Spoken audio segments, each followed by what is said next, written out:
Olá, seja muito bem-vindo a mais um episódio do Meia Palavra. Aqui a gente fala de comunicação interna do jeito que ela realmente acontece, nos bastidores, nas entrelinhas e nos desafios do dia a dia. Eu sou a Angélica, comunicadora, e quem vai compor esse episódio comigo é a Dani, que também é comunicadora. E o tema escolhido para o Meia Palavra de hoje é a comunicação de dentro para fora. Mas o que isso significa e qual é o impacto disso? E na verdade, né, Dani, esse tema ele surgiu de uma experiência que eu tive nas últimas semanas enquanto eu estava no supermercado. Eu estava na fila do caixa esperando para ser atendida e quando eu olho para trás, tem um colaborador de uma empresa que a gente atende aqui na agência. Na verdade, eu não conhecia o colaborador, mas sabia que ele era da empresa que a gente atende, porque ele estava uniformizado, estava com crachá e com tudo aquilo que a gente orientou, né? Primeiro sentimento foi, nossa, que legal, o nosso trabalho está sendo utilizado da forma correta, mas refletindo depois, vem aquela questão, a empresa está se comunicando da forma correta e a comunicação interna, ela também respinga na comunicação externa. Exatamente. E assim, a cultura ela vai para a rua com ou sem planejamento, né. Então, é algo que a empresa precisa avaliar. O colaborador ele vai estar indo no mercado, na farmácia, usando um serviço de saúde, e em todos esses lugares tem público-alvo da empresa, né, tem clientes, tem potenciais colaboradores, então as pessoas vão buscar essa empresa, tentando se alinhar àquilo, né. Então, se eu vejo uma empresa que eu tenho uma admiração, eu vou querer fazer parte dela, né, ou eu vou querer comprar dela. Então impacta em diversas frentes, né. Então isso é muito importante. Também tem aquelas pessoas, tá vendo, como tu também comentou antes da gente entrar aqui de fato para gravar o podcast, mas de colaboradores de empresas que não têm vontade e coragem de sair uniformizados na rua. Sim, a gente já atendeu empresas que iniciaram o trabalho com a gente por esse motivo, né. O colaborador ele saía na rua e as pessoas falavam com ele: "Ai, como eu faço para trabalhar lá? Nossa, a empresa é muito legal". E aí às vezes o colaborador ficava assim retraído. Não era a percepção que ele tinha, não era uma boa empresa de trabalhar, mas, não porque existia um problema, mas porque as pessoas não tinham o sentimento de pertencimento. Então tinha ali um ruído, né, com o trabalho de comunicação, isso foi corrigido e hoje a realidade é completamente diferente, né. A questão de rotatividade na empresa diminuiu, as pessoas passaram a ter orgulho, melhorou também a questão do trabalho em equipe, então a comunicação impacta em muita coisa, né. O céu é o limite na comunicação. A gente também pode fazer um contraponto com o marketing externo, né.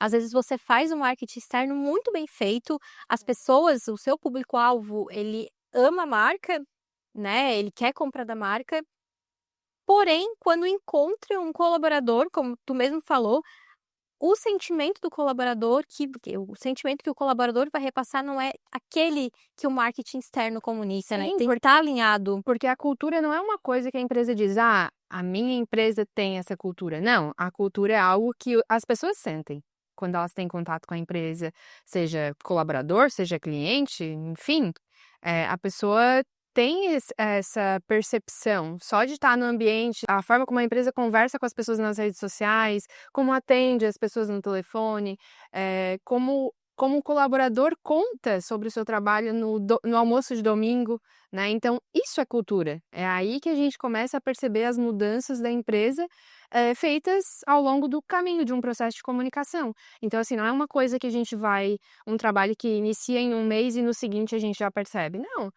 É passinho por passinho, né. Em doses homeopáticas, né, então não tem como fazer uma revolução de um dia para o outro, mas tem como começar a mudar, né, e olhar diferente para os colaboradores, para os ambientes de trabalho.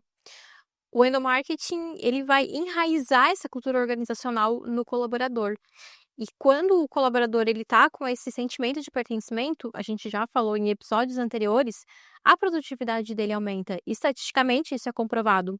Quando a produtividade dele aumenta, ele tem esse senso de pertencimento, como tu falou, no almoço de domingo da família, ele vai mostrar esse sentimento que ele tem pela empresa, mas também trabalhadores ou colaboradores que atuam no setor de atendimento, por exemplo, vão mostrar a empresa de uma forma muito diferente, né?